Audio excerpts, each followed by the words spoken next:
আসসালামু আলাইকুম everyone. So আগের পর্বে আমরা দেখছিলাম যে কিভাবে হচ্ছে ফায়ারবেসে যে ইয়াটা আছে, ডাটাবেসটা ক্রিয়েট করবেন। সেটাকে ক্রিয়েট করার পর হচ্ছে এপিআই কিটা পেয়েছিলাম। জাস্ট এপিআই কিটা এইভাবে কপি করবেন। জাস্ট এপিআই লেখা থেকে শুরু করে এখানে ডাবল যে কমাটা আছে এই পর্যন্ত হচ্ছে কপি করে নেবেন।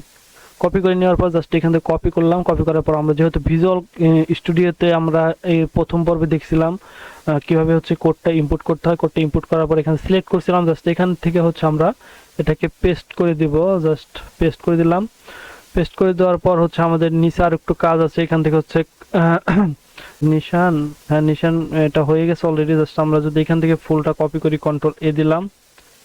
হ্যাঁ সরি, এটাকে কেটে দিতে হবে আগে। কন্ট্রোল, আচ্ছা এখানে তো ক্লাউড নাইটটা পেয়ে যাওয়ার কথা, নিচের দিকে থাকার কথা, নিচের দিকে থাকার কথা। জাস্ট এটা নাই যদিও। জাস্ট আমরা এখান থেকে কন্ট্রোল এতে কপি করলাম, সিলেক্ট করলাম কন্ট্রোল ই দিয়ে সবকিছু। এরপর কপি করব। কপি করার পর হচ্ছে আমরা চলে যাব আমাদের ব্লগারে, যে এইখানে হচ্ছে প্রথম পার্টে আমরা দেখছিলাম কিভাবে হচ্ছে ইয়া খুলতে হবে, ব্লগার অ্যাকাউন্ট খোলার পরে এখানে সবকিছু কেটে দেওয়ার পর এখানে জাস্ট আমরা পেস্ট করলাম। পেস্ট করার পর দেখেন আমাদের কিন্তু কোডটা রেডি হয়ে গেছে, পেস্ট হয়ে গেছে। জাস্ট এখানে হচ্ছে টেলিগ্রাম যে নোটিফিকেশনের যে ফাংশনটা আছে এটা হচ্ছে আপনারা কানেক্ট করবেন। কানেক্ট করার জন্য হচ্ছে এখান থেকে হচ্ছে আপনাদের টেলিগ্রাম বট টোকেন দিতে হবে, আর হচ্ছে বটের ইউজার নেমটা দিতে হবে, মানে বট টেলিগ্রাম যে ইউজারটা আছে এটা দিতে হবে। এই দুইটা দিলেই হচ্ছে টেলিগ্রামের নোটিফিকেশন চলে যাবে। সো আপাতত এই পর্বে হচ্ছে আমরা দেখব কিভাবে হচ্ছে আমরা এটাকে, এরপরে হচ্ছে যেহেতু এপিআইটা দিছি, ডাটাবেসটা কানেক্ট হয়েছে, এখন আমরা যদি সেভ দেই, সেভ দেওয়ার পর যদি আমরা ভিউতে ক্লিক করি, দেখবেন এই ওয়েবসাইটটা সম্পূর্ণ ফাঁকা, কোনো প্রোডাক্ট কিচ্ছু নেই। জাস্ট এখান থেকে সবকিছু ফাঁকা আছে আপাতত। জাস্ট এখন যদি আমরা হচ্ছে ব্যাক করি, ব্যাক করলাম, এরপরে হচ্ছে যদি আমরা এখানে আসি,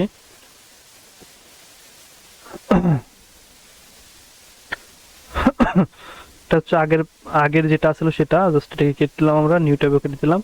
জাস্ট এখান থেকে চলে আসলাম আবার এডিটে আসার পর হচ্ছে টেলিগ্রাম লিখবো। এখান থেকে কন্ট্রোল এফ দিলে এইখান থেকেও আপনারা চাইলে এডিট করতে পারেন, আপনার ভিজুয়াল স্টুডিও না ইউজ করেও এখান থেকেও করা যায়। জাস্ট এখানে কন্ট্রোল এফ যখন দিবেন কোন জায়গায় সিলেক্ট করার পর সার্চ আসবে, তাহলে জাস্ট এখানে শুধু দেন টোকেন টিও কে ই এন। এই যে দেখেন এই যে টোকেন চলে আসছে টেলিগ্রামের। জাস্ট এখন কি করতে হবে, আপনাদের টেলিগ্রামে চলে যাবেন, এখান থেকে হচ্ছে টেলিগ্রাম জাস্ট টোকেন লিখবেন। যদিও প্রজেক্টটা বানাইছি আমি অনেকদিন আগে, এর জন্য হচ্ছে মনে নাই যে কোথায় কি করতে হবে। জাস্ট আপনারা হচ্ছে ফাদার বট ফাদারে চলে আসবেন। এখান থেকে হচ্ছে আপনারা বট ফাদারে চলে আসার পর এখানে নিউ প্রজেক্ট বানাইতে হবে আপনাদেরকে, একটা নিউ প্রজেক্ট, নিউ বট বানাইতে হবে। জাস্ট এখান থেকে একদমই উপরে চলে আসবেন।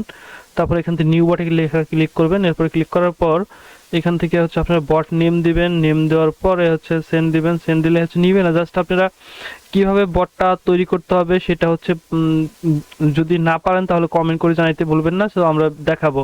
জাস্ট এখানে যে বটটা তৈরি হওয়ার পরে দেখেন ডান কংগ্রাচুলেশন নিউ বট এখানে লেখা আসছে। জাস্ট বটটা তৈরি হওয়ার পর এরকম একটা মেসেজ দেখাবে। জাস্ট এরপরে হচ্ছে আপনারা কি পাবেন, এই যে বট অ্যাক্সেস যে টোকেনটা আছে পেয়ে এটাকে কপি করবেন। কপি করার পর চলে আসবেন এইখানে, এখানে না জাস্ট আমরা এই ট্যাবে চলে আসবো। এই ট্যাবে আসার পর এইখান থেকে হচ্ছে বট টোকেনটা দিয়ে দিবেন। তারপরে ইউজার আইডিটা কই পাবেন আমি দেখাই দিই। যদি বট তৈরি করতে না পারেন ইউজার আইডি, এরপরেও যদি বের না করতে পারেন তাহলে হচ্ছে আমরা কমেন্ট করবেন। জাস্ট এই দুটো দেখাবো। জাস্ট এই যে ইউজার আইডি, ইউজার ইনফো বটে চলে আসার পর এটা পেয়ে যাবেন। এটা কপি করে জাস্ট